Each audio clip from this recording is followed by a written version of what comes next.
We are the Kitsap Sun Editorial Board, and right now we're talking with Clancy Donlin, who's a candidate for the at-large position on the Port Orchard City Council. We met with your opponent last week, like I said, so what I'd like to do is give you a couple minutes. Tell us who you are, some of your background, and why you want to run for this office. Well, I'm I wasn't born in the state. I was born in Montana. Came here when I was just a child, and the first memory of the state of Washington was the Columbus Day storm, where if you're familiar with that, we were here for a month, and we were in the basement, and the house was shaking, and just moving all over the place. Where trees are you? coming down. Olympia. Moved to Olympia. I love Olympia. And I immediately thought, here my parents took me from this great place in Montana to this place I don't know anything about, and now electricity's out. What kind of place is this? But since then, I've grown to really love the state, and lived in Seattle for a little bit, but most of the time on the east side, the Redmond, Bellevue, Kirkland area, where I went to high school and Bellevue College. And met my wife, had two great daughters, and lived in the city of Sammamish for, well, it wasn't a city then, but that area for 20-some years, almost 30 years. And that area was not the area I moved to. And it slowly became very crowded, and I didn't recognize it as the place I moved to. So I found myself in Gig Harbor, and just a few years ago in Port Orchard. And I am an unabashed Port Orchard fan, and I'll tell you, I love the city. It's just, I wish I'd found it 25, 30 years ago. As a profession, I'm a space planner and a kitchen designer and design sales of my own firm, which I've been out of commission for a while because the home we bought needed quite a bit of restoration and work. So that's, and a few months ago I was asked if I'd consider running for city council, and I had to take a step back. I never, ever, ever thought that I would be in any kind of public office. And so it took a lot of soul searching, and I just thought that this is a great opportunity to pay back. It's the ultimate public service. Why do you think you were asked? When we first got to town, we just couldn't wait to get involved in everything we could to meet people and just immerse ourselves in a small town community. And I guess that was probably, I was on the board of the committee of the Taste of Port Orchard, that I chaired it. I think people look for people like that who get involved in the community. What other things have you enjoyed being a part of, or what all have you board? I know Hogfest is the big one that was the latest for you. Yeah. As far as events, that's pretty much it. We've done some work with a donation with Helpline, and other than that, we're busy with our home and just life in general. So the Hogfest one, that was a big downtown event. Yes. So I'm guessing you're kind of a downtown booster. Yeah. Like to be involved down there. Oh, it's a cool area. Taste Port Orchard's the same deal. Mm-hmm. Yeah. That's been one of the things that we've talked to with all the candidates, obviously. It's been a number of elections in Port Orchard. I always talk about the downtown and what's going on, what's going to happen, what the potential is. Kind of give me just your broad view of what you think makes some sense down there, what you think is realistic, and then especially some of the buildings, some of the properties that, there's things that Mr. Semaphore owns.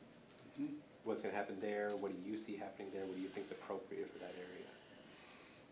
Well, speaking of that, I just happened to stumble onto some of his top lieutenants were in downtown Port Orchard yesterday looking at a controversial building called Myries. Yeah. Who was looking at Myries? Some of the lieutenants, for lack of better terms, I don't know all their positions, but from his company, his investment company, were down there. And they were looking at the structure because most of them had never seen the building before. And so he's taking an active position to improve the outside of that building exterior. And they're working with a gentleman in the city of Port Orchard. They told me his name. And so, you know, there's something that's going to happen. They weren't specific what they're going to do, but they want to improve the appearance of the outside. What do I see in the grand scheme of things? The downtown area is, most of the buildings were, not most, but quite a few of the buildings are original buildings. You know, they're over 100 years old. And a lot of them are hurting. And we have to have, some of them need, you know, some major work done. And as soon as you do that, as soon as you go past a certain threshold of improvements in buildings, then you might as well build a new building. I mean, there's some really strict municipal codes down there that you trigger. I was talking with Chris just a minute ago, and it seems to me the best thing to do, because although I work in the construction industry, I don't know what it costs to build down there. I don't know all the criteria. The best thing that we could do as a city is to invite developers, interested developers, and ask, what would you do? What's your vision for down here? What would you do if you had the opportunity to develop? What do you find that is particularly incongruent, I guess is the word I use, to between the city's municipal codes and ideal development? What would it take to break even? What density, what height? And I would like to see a common theme for buildings down there, something that's craftsman, you know, something with organic materials. I'd love to see a marquee, right now we have it in downtown where it's just covering pedestrians from the weather, but I'd like to see that expanded to, when development does take place, to an area where you could walk, you know, support traffic, where it's a second floor of shopping or professional spaces. And that would address the affordability issue of shops. It would cost less to lease space up there than it would on the main street. So, have you had a chance to talk to developers? I don't know the name of one developer. No. I don't have a clue. But I think the city should have an open policy or a conference or something and invite them in and just talk with them, because we're not developers. What would it take to create interest down there? And take that information back and digest it and see if there's anything we can do to streamline that. From your perspective, how about events? That's what you've been involved in. Mm-hmm. Is there anything that you've looked at, you know, boy, I wish I would have had a city council member helping with this. I wish a city ordinance policy, anything like that. What would have been helpful from your perspective there, and what did you learn through those events that could make you a better council member? I don't know about being a better council member, but I can tell you that it's a little bit awkward to apply for an event and get everybody's approval. I think council member Beck Ashby is putting together an event package that addresses those things, so it won't be up to me. She's got a pretty comprehensive package that will streamline the event application and process. That's what it needs. It needs some streamlining, and that's what I like to do. That's just kind of a thing with me. I like to look at problems and is there a smoother, cleaner way to do it. We've all looked at an old home that has plumbing in it, and the pipes are going all over the place. You know, I'm the kind of person that says, is there a straight line that you can take that plumbing instead of putting it all over? You mentioned trying to, I mean, what you're talking about is design code, and when you're talking about a look for downtown or a marquee, something like that. Do you think are higher building heights, is that something that you'd be comfortable with getting into the talk about? If there was an idea for condos, if there was an idea for more dense development down there, do you think that's a good thing for the downtown area? To a point. In a little downtown area like that, you just can't have towers. You just can't. I would be opposed to that. When I first started getting interested in downtown, way before being a city councilman ever crossed my path, I took, with my girlfriend Karen, we went over to the east side where I am familiar, and we went to two cities. We went to Redmond and we went to Kirkland. And I've lived in both. And in Redmond, they had some new buildings that just look out of scale. They were about 7 7 stories. It just, you know, I bristled at that. I went down to Kirkland, and here's the interesting thing. Kirkland is so similar to Port Orchard. Downtown area is about the same size. You know, it has water on one end and it has some steep hills on the other end, on the other side. So it's a small downtown area built on fill. That was a bay at one time when Peter Kirk was planning on having a steel industrial mill there. And so we went down there and I took photos of their development, their condos, and they were about 4 stories in the downtown area. That seemed pretty comfortable. It's a comfortable scale with about 4 stories. So I just don't see how you could be any taller than that and still preserve the downtown look and the charm. Anything higher than that, I'd start to bristle that right away. You know that the current regulations allow for 5 stories on the away from water side of Bay Street and 3 on the water side. As I understand, that 5-story isn't exactly 5 stories. It's almost 5 stories. The 5th story is more of a dormer facade. type thing, Yeah. so it's just the height of it. Yeah. Yeah. And to have most Main Street commercial structures don't have just a regular story. They go up 9, 10, 11 feet, you know, for taller ceilings. Like, look at this building in here. This is probably 12-foot ceilings. Anything shorter than that, you feel claustrophobic. You've been going to city council meetings, and what is your impression of the relationship between the council and the mayor? I don't see any friction. I've heard of friction. I've heard that there's. I don't have any proof of it, and I haven't witnessed it myself. Personally, I think the mayor, as I was telling Chris, is of most mayors I've ever been around, not a lot, or witnessed. He's one of the best ambassadors of the city I've ever seen. I mean, that guy is just tirelessly at events and meeting people, and you know, when most people just hang it up for the day, he's out. He's out on weekends, he's out on evenings, so I have to hand it to him for that.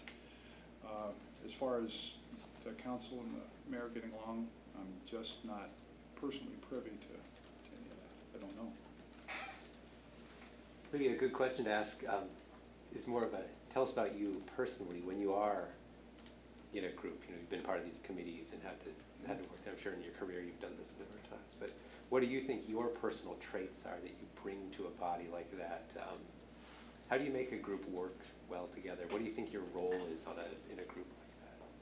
You have to become a kitten herder. It's tough. It's really tough. I have always been known to be an organized person. You know, not at everything, but that's I like to organize things, just like I was talking about streamlining before in the plumbing. You know, I like to streamline things and organize them and just leave no stone unturned and really look at, for instance, Hogfest. I mean, that had never been done. We'd never done anything like that before. I'd never taken an event that big. I co-chaired, I was with Don Ryan, but I was the organizer. And that really was a test of organization, because there's a lot of things we were unfamiliar with. That we would meet an entity like the Liquor Control Board, you know, head on. They'd throw obstacles at us, and we had to tackle that. Insurance, it was like running a relay race through quicksand. But we got her done, and it was successful. And the amount of people we predicted actually showed up, and for the most part, people were loving it. They were asking how many years this has gone on. I said, it's the first year, and it is. You know, I mean, that really touched me. That was a compliment to our hard work. And for the next week after that, we were just exhausted. But it was really rewarding that I came to town and I brought something. I created something that had never been there before. It was pretty neat. Was this a big event that you were referring to? Yeah, Hogfest, yeah. 2 weekends ago, right? Yeah, just about 2 weeks ago, yeah. 20th. Great What? weather before, great weather after, Oh, that day. yeah, God. Oh. Just think of Black clouds, sprinkles, the wind, oh man, I just, please. Get but you through still this got day. people out.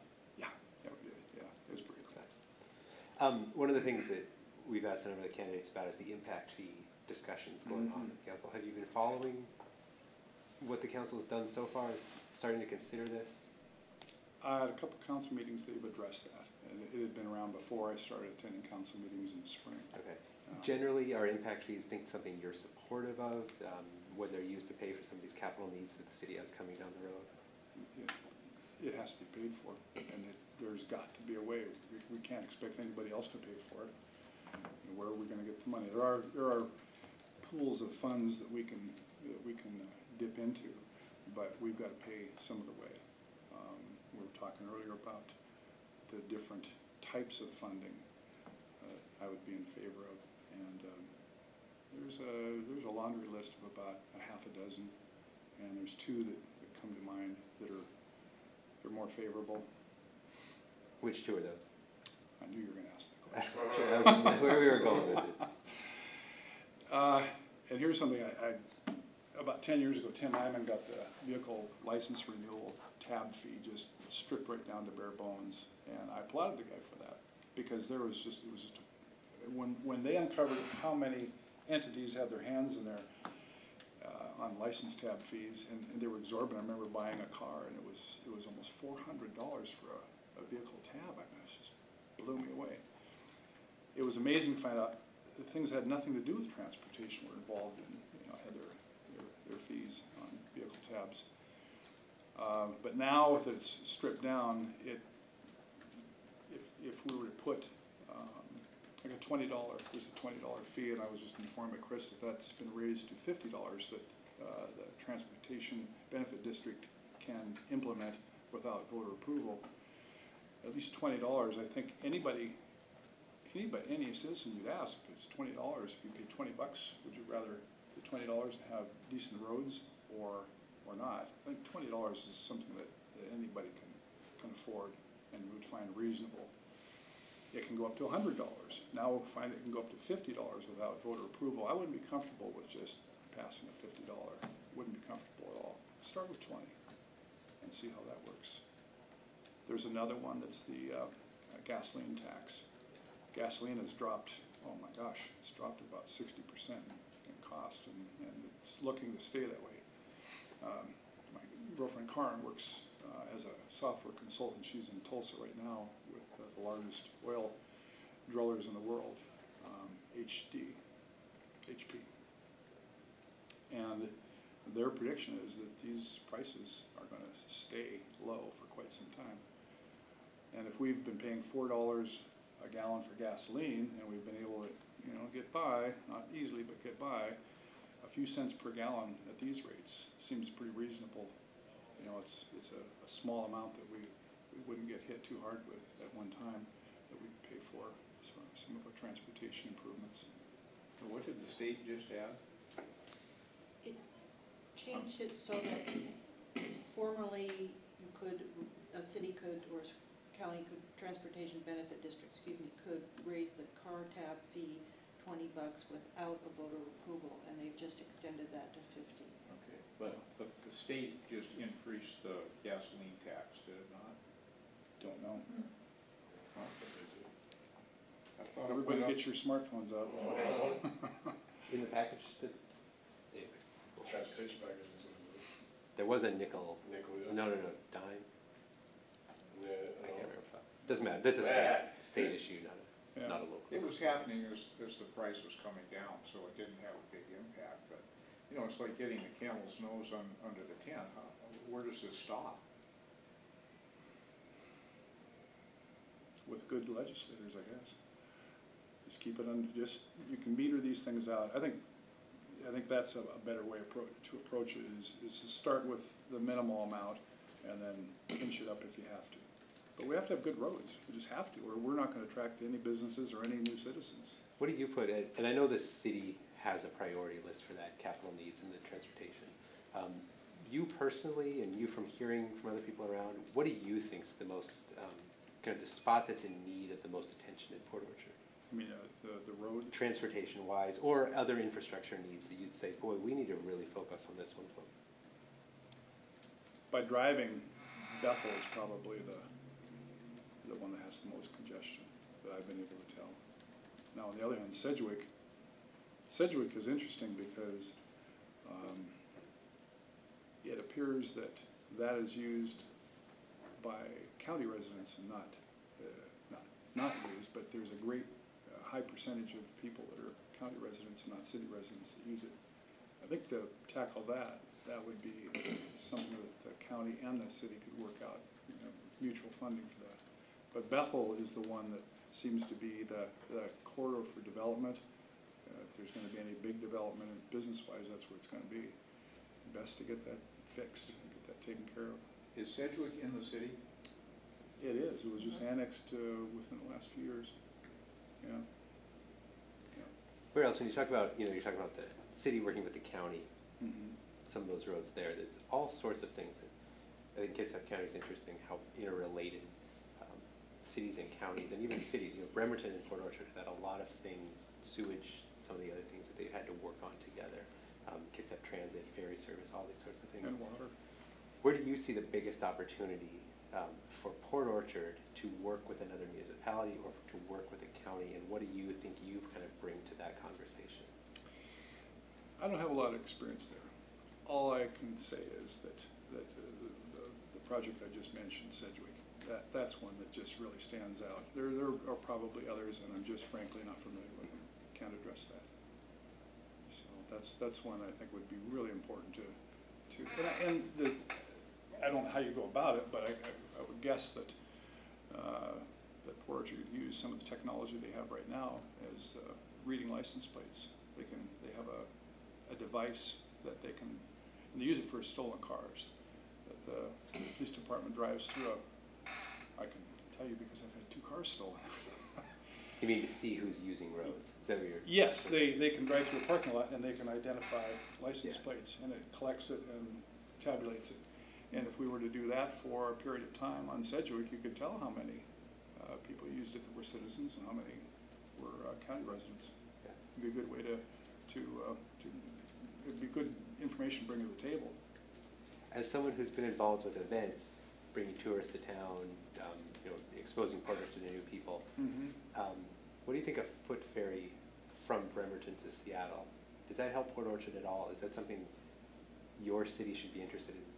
Absolutely, absolutely. Connect us with Seattle, that area, oh my gosh, it's just real estate is climbing, and there are people that would love to live in a great place like Kitsap County, and Port Orchard in particular.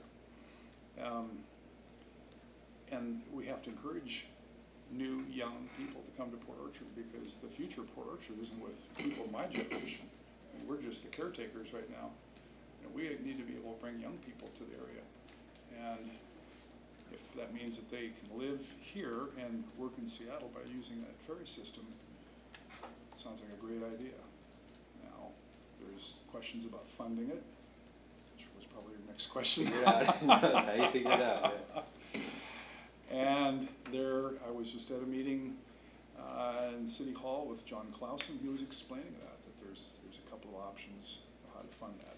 Sales tax increase. I'm not sure what the other one was. They're just after it started, so I didn't hear about the sales tax increase. But the benefits, yeah. And then they also talked about being able to have transportation within the county with this high-speed passenger only. It's change is tough for a lot of people, and this is a new idea. And personally, I like it. Again, we have to create attractions for people to come to this area, and I think that's one of them is live in an area that has more affordable housing, and then you can work in Seattle. Well, anything go ahead, Brad. Go ahead. So what do you see will be your hardest challenge to get into office personally and professionally? I think the transportation of the roads, that's a lot of money. That's $63 million is the last figure that I was some of the reading material that I dig deep into. Yeah, getting people to accept that we have to pay for it, and how. And I was telling Chris earlier that, you know, it's kind of funny when you're on the outside, when you're a citizen, and you hear these things brought up, and you either hear or see the hand coming out, you know, you just, you bristle. You don't like it. Immediate reaction. Now that I'm getting, you know, immersed in the functions of the city and funding and those kinds of things, you start to see it from a different point of view. And that's going to be the toughest challenge, is to show people you're going to get something for this. As far as I can tell from what I've looked at in the city, it's pretty well run. Their public works section is lucky to have somebody like Mark Dorsey. He's a guy who's very talented, and he's gotten some things done. He's gotten, you know, funding for several projects, including the Blackjack Creek Bridge that's going to be done the first week of November, and they're just breaking ground now. It's amazing. So, but my challenge will be, in a gang of 7, will be to convey the need for funding to citizens and show them what they will get for what they pay. You know, if you see value in something, we're no different. If I see value in something, I weigh the cost and the benefit that I'm going to receive, and then, you know, you decide if you want to purchase or not. And that's the challenge. People convince people that, because it's a pretty dry subject. It really is. I mean, this has put me to sleep a lot of times. Anything else? That was a good interview. Anything we didn't bring up that you think is important that you'd like to share? Or, I really can't think of anything. No, you guys sometimes there's an issue if someone's holding on to that we don't ask about. Exactly. Well, I thought there was one subject, just a little footnote, that nobody was bringing up, and I'm going to delve into this with crime in our area, because I've just been a victim of it since we moved here. It hasn't deterred us from loving the city, but I had a car stolen. My car is, you know, I love that car, and it's pretty well worthless now. And I wanted to talk to Chief Martai about crime, because I thought maybe that's something that just isn't being brought up because of the other subjects that are overshadowing it. I was amazed to find out that I thought for sure as a potential council person that you know, there'd be a handout or request or for funding, or gee, we need this. No, guys got that department running really tight, and we had a long conversation, almost 2 hours, and I thought it was only going to be like 20-30 minutes. And so I felt a whole lot more comfortable when I left there that the police department is in really good hands. You know, oh, good. That is good. Well, Clancy, thanks for your time. We appreciate that. You bet.